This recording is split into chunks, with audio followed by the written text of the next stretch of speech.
G'day, punters. Welcome to a big edition of the Mailbag Preview Show. Been a while since I've been in the host seat, so please be gentle. But as always, we are proudly brought to you by baggybet.com. If you don't have an account, download the app today and get on board. And also puntingform.com.au. All the data and form the boys talk about today is brought to you by puntingform.com.au. How's your week been, boys? Jack, start with you. A little bit foggy, to be honest with you, James. Sort of did a number on myself on Saturday, and I'm okay, but I'm not 100%. I wasn't 100%, but I feel pretty good today. You know you're You'd hope so. It's Thursday. You know you're getting old when it's Thursday and you're still dusty from Saturday.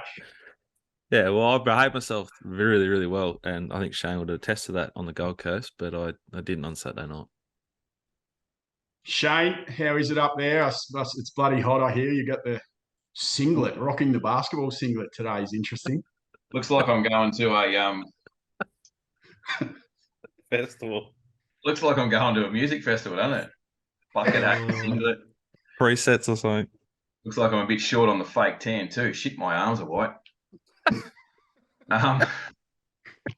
Yeah, I need to get this preview show done, and I'm going to go for a swim. It's about 35 degrees here already. It's putrid weather. I thought it was raining that yesterday only. Oh, it's just Queensland summer. It's hot during the morning, and then it gets muggy and overcast during the afternoon, and then it pisses down rain. That's just how we roll up here. And a bit different to a Melbourne summer where I think today it's 20 degrees, going to rain. I'm in jeans.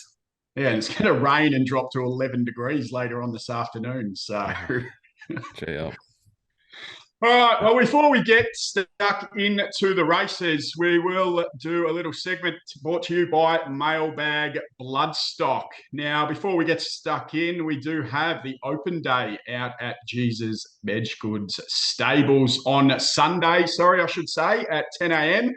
So if you do want to pop out there, as always, JONO at themailbag.com.au. Let Jono know. It should be a good day out there. We'll be parading a couple of our new purchases from the Cracker ready to run sale. First up on the screen, we have the Done Deal by Sparkle and Shine.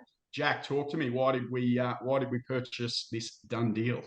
Elite biomechanical rating from our Racing Square data that we are using for all yearlings and ready to runs and have been using. Top 20 breeze up time at the sale. Nice clean vet. We just thought it was a really good bet to have. And that horse spelled in New Zealand has arrived and been with Gavin maybe for 4 weeks, Shane. He really, really likes him, and he'll be there on Sunday for you to have a good look at. There's there's a bunch of shares left in him at this stage, but hopefully not too many after Sunday. So if you're interested, Jono, JONO at themailbag.com.au. And the second one that we will look into, one that I purchased 5% of myself yesterday, is the Savabeel by Rehab Filly. Very well bred. Shane, why did we like it? Very high score on the pedigree. 3/4 sister to Queensland Derby winner, Group 1 winner Brambles, who was also close up in a Caulfield Cup. And a Turnbull Stakes. It was a nice breeze up. She ran good time and did it quite comfortably, and she was also extremely good value. The day one, I haven't caught up for the rest of the sale, but day one Karaka yearling sales, the Savabeels averaged 335,000, James. This filly's broken in, up and going, already breezed up. It's now in work and ready to go to the races, trials onto the races, for about 200,000 less in round figures. She represents great value. Anything she does on the track of any note is just going to add value to her, to her value as a broodmare down the track as well. So I think she represents great value for what she is, and she's showed that in that breeze up she can gallop, and she goes to a trainer that's done a great job for us. So excited to see what she can do. And I think that's the big one with obviously buying yearlings. We've proven at the Mailbag that we can buy these tried horses. People get bang for their buck straight away that they go and race. this is, if you are interested in a yearling, this is dipping your toe in, but not having to wait, a year or two. Already broken in, or, comes out here to Gavin's, will do a preparation and hopefully get to the races really soon. Whereas you're buying a yearling from the sales this year, next year or the year after, you're not seeing him race. So as always, Jono, Jono at themailbag.com.au. And if you are interested in just looking at horses or wanting to buy one, it'd be good to see all you out there at Gavin's property on Sunday morning. Yeah, just learning about the process, because I'll be there, Gavin be there, hosted by Gareth Hall, so there'll be like a Q&A, but we'll meet everyone and answer anything they want. Yeah, it'll be a good day. So looking forward to seeing as many of you out there as we can. Now let's move in. Let's talk horses. Let's find a few bets. Let's make some money to be able to put your hand in the pocket and buy one of these horses on Sunday. We're racing at Sandown. We're going to look at 3 races from Sandown. But firstly, Jack, how do you think the track's going to play? Well, the rail's out 3 meters, and we have the first 2 races out of the 1,000-meter chute, which is just like a gentle dog leg to the left. So there'll be no indication to the like overall pattern on the card. There's 3 races that are beyond sort of 1,700. So there's 117, 2 1,800-meter races. The rest are on those like shorter ones. So with 1,300 meters on the hillsides, a pretty short jump and run till you start going around that big bend. I anticipate genuine advantage to be settling on the speed, okay midfield, and need to be a very, very good horse to settle in the back third and be winning on Saturday at Sandown with the rail out 3 meters. Well, that's how the track's playing. Let's have a look at a couple of stats brought to you by puntingform.com. We'll pull up the jockey stats. Jack, what's it telling us before we go into the meeting? Well, that J Car's like as good a bet at Sandown as ever, which makes sense, like on the hillside or lakeside, because she's one of the better jockeys at settling in that sort of first 4 and getting the most out of a horse. Her pot's still slightly negative, but it's not as negative as it is like the last 100. You can see that there. Her strike rate's up around 20%, which is big. Mellum's good. Ethan Brown good. I thought the interesting rider there is Jordan Childs. He's like improves his strike rate on the hillside and massively improves his profitability. And any trainers we should be keeping an eye on, Shane, before we head into Saturday? Yeah, particularly horse trainers, James. That'd help. They've got a very good. They've got a very good strike rate at Sandown. Graham Begg goes 14%, so he maintains his normal strike rate, but he's more profitable. So I don't know why that is, but it's just something we can use to our advantage there. He goes at 15% profit on turnover on the hillside. Right, enough of the stats. Let's get into the races. As I said before, we've got 3 races to preview at Sandown on Saturday. The first one will be the Chairman Stakes, race 2 over 1,000 meters for the 2-year-olds. Number 1, Zolfikar, and as you can see on the screen there, $8. We will be top odds in the market. VC, $2.80. Serensana, $2.70. Hell's Sun, $61. Perilous Fighter, $16. Tactico, $26. Extremely Wicked, $10. Miss Burgoyne, $20. Written Bly, $12. Small field, Jack. Shane, we'll go to you first. Yeah, like, you're not top odds, so can you fix that, please? On which? Which one are we going to be top odds? You said we're going to be top odds. Zul. The 1 and the 2. Okay. Yeah. I'm just looking at the little machine here. And the only 2 winning chances, probably. Anyway, here you go. Look, I thought the speed map, or there up goes out my speed map for everyone at home. I think Hell's Sun could lead. Tactico, Written Bly. I really like Perilous Fighter at a price here from barrier 3. I think you can sort of settle just that second pair. Serensana's 1 from 1 track and trip. I don't know where VC gets to from 6. I don't think they show a lot of intent. It's 1,100 back to 1,000 on a Blue Diamond prep. That's why I won't take it on. The 1, I think, will be Buried Rails in Run, Shane, and that's why I won't take it on 2. It comes through the Cracker Rib race at Flemington, where we actually laid it heavily that day, James, if you remember, in the carnival. But the Cracker Rib form looks limited to me, so I'm happy to take it on and VC. Just hope that some of the unrace can jump up and take this race. If not, Serensana looks the most likely, and definitely I think will start favourite. Shane, any opinion? I agree with the crack a rib form. It might have cracked a rib, did it, last start? Geez, it was beaten early. It was beaten before they jumped. It was like $3 out of 10. Yeah.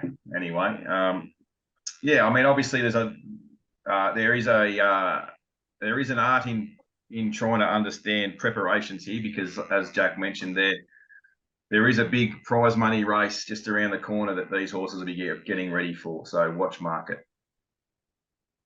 Absolutely. Now we'll move on to race 5 over the 1,400 metres. I won't bore you with all the runners, but we will be top odds on a couple. As you can see on your screen there, number 5, Euro Lady, number 7, Victory Bay. We've got British Columbia at $4 in the market, and also Unusual Culture at $6.50. I know you're pretty keen on one here, Jack, so we'll let you kick off. Yeah, look, I think speed map crucial here. Victory Bay's going really well, but started the same price as British Columbia did last start. British Columbia is going to get every possible from the map, which you've just seen. Whereas Victory Bay goes Luke Nolan to Carly and Heffel. And I just don't know where it's going to get to and run. I think it's a risk. That's why I'm going to take it on. I thought British Columbia was a very, very good run last start, is ready to peak, gets every possible tick from the map. Graham Begg got the good stats on the hillside. Jordan Childs got the good stats on the hillside. I reckon this is like an outstanding bet and one of the bigger bets I've had in recent time. I think British Columbia is a great, great bet. I think that Reinberg is the fascinating runner of this race. Really surprised, third up, stays at 14. So it's gone 1,400 metres, where it was a really good win on Australian debut.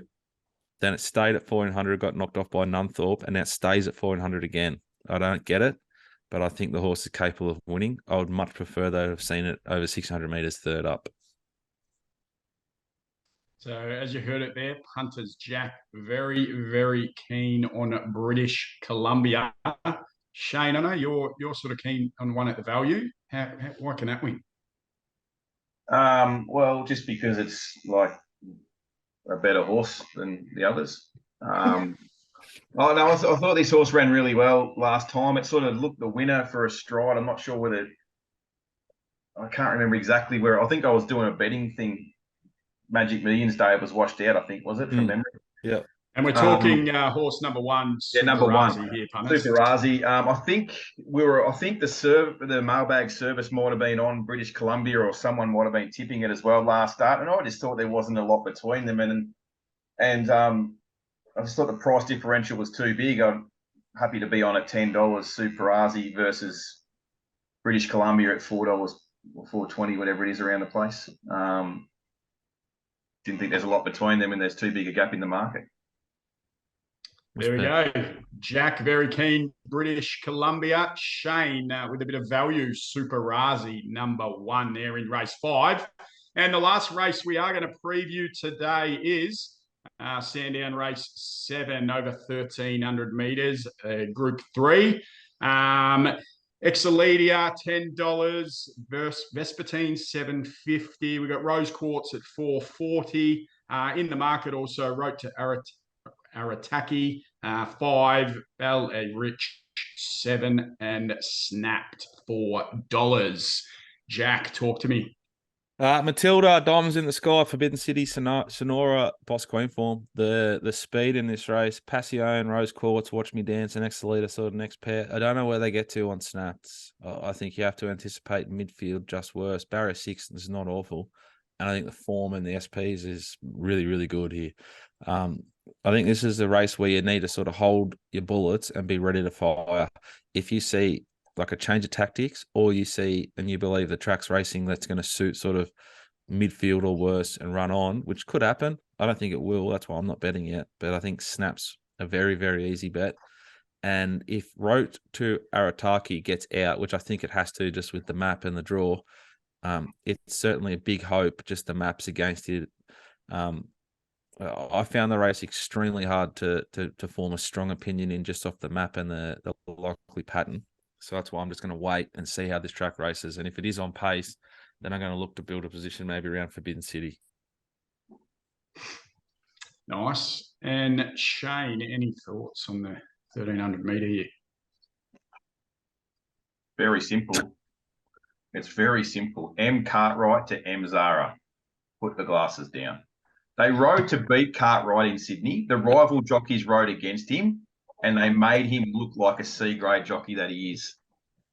Zara's A grade. It will be, he'll find the right spot, and it'll be winning. It's quite simple, James. It's probably right. See, I'm glad we're doing the show again. You're getting plus $4. You're getting $4.20 at Baggy Bet. Yeah, it's definitely it's the most likely winner of the race. The map's the trick, and you're right, it's the best rider. You can completely grey yourself up trying to work out the map. It's got M Zara and his position, his available position from the gate versus some rivals. It looks pretty clear, I thought. Yep. Fair. One off the fence in a stalking position. Like, if you can't win from 3 lengths off the leader at the top of the straight at Sandown, this is not like it's not going to be a travel later Moonee Valley. Yeah. Wait till they get through Corrigan Dip, mate. Up the rise. Anyway, hopefully TB's calling the meeting too, just to add a little bit of spice. Like, it's boring when he doesn't call.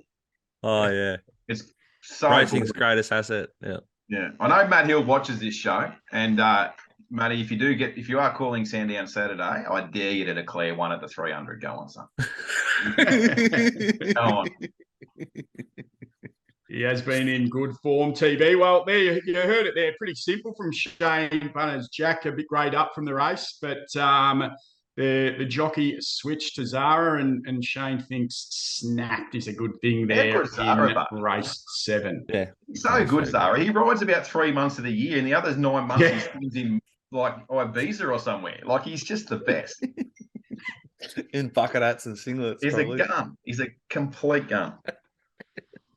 Well, there is our 3 races from God's Carpet at Sandown. Shane, do you have anything up north for the punters? I know I'll put you on the spot here. Have you done Saturday's form, or we're just betting at Ipswich today, so we're all in there? Yeah, I've chipped up a bit at Ipswich. Haven't really got to Eagle Farm yet. It's just with this weather that we're sort of going through at the moment in southeast Queensland, with so much like storm activity and stuff. It's just like, I'll do the form and wait for race morning. Maybe one, James. Yes, go. Maybe one. It's a pretty low race. It's a 72 on a Saturday in Eagle Farm. We'll get a price because of the jock too, but I think the horse goes good at one with Elion Chavez on it 2 back, so it must go all right. Race 9, number 6, Charge On, sort of $8 available, which is might be worth a little nibble for those that are looking for something each way on a Saturday arvo. Yeah, it's just giving bad memories of last Saturday when we were on at the price, heavily backed and scratched. Those of you who subscribe to the Mailbag app will feel our pain, but those of you who do subscribe to the Mailbag app will have fat pockets after the month that everyone, all the boys, put on for January, especially Shane coming off a plus 40 unit win. A shameless plug. I'm surprised we haven't heard about it, Jack, to be honest. He's just waiting for the right moment. Want to provide value in all aspects that we do here at the Mailbag across wagering and racing, James. Just trying to provide value to our clients. And before we finish, we will go to our best and each way sort of value plays for Saturday. As you can see up on the screen now, mine race 3 Black Max. Very good first up at Geelong, short price favourite at Sandown. I thought it just sort of hit a dip, a bit of a flat spot in its run, got going again, a step up in distance. I think $3.94 is an outstanding price. Shane? I think I've made Inundation. Yeah, that's pretty disappointing, really. It's short. Real brave. I just like the back fast horses in short course races, James. Tick the box. Sorry, it's a great way to kick off any multis. Yeah. There'll be plenty of multis run through Inundation, I'm sure. And Jack, we've heard you're very, very keen. Race 5 at number 9, British Columbia. So there is our best and our value bets for the day. Got to wait to the last for mine. Race 9, number 3, Timor. I think it's still going to be short of its pet distance, but you can get $20 plus, and I really do think it can run into a hole. Shane, race 5, number 1, taking on Jack's best bet with Super Razi. Yep, team Hannah Edgley, me. Go, Han. No. And Jack, your value play, please. Yeah, just off the trials with the boys who do all the form with me. Very keen. Race 2, the 5, Perilous Fight at the price each way. I think, like we said, VC's not there necessarily to be gutted, and the cracker rib form's just no good. So if we can get that Sarasana beat, I think we're a big chance. And as we said off the top of the show, if the boys do tip you into a winner or two, get out to Bedgood and the Mailbags open day on Sunday. Jono, Jono, at the mailbag.com.au. Any last words, boys? Just back British Columbia. Just keep betting responsibly, but it's a great bet. Have a great weekend. Shane, you offer a swim? Yeah, and also keep your eye on Toowoomba on Saturday night, punters. The Mailbag colours are out in force. It's going to be a big weekend for Mailbag Bloodstock. Open days, winners, runners. We're getting hot. All right, punters, you've heard it all there. Good to be back in the host seat. Hopefully we've tipped you into a few winners, and we'll see you all again next week.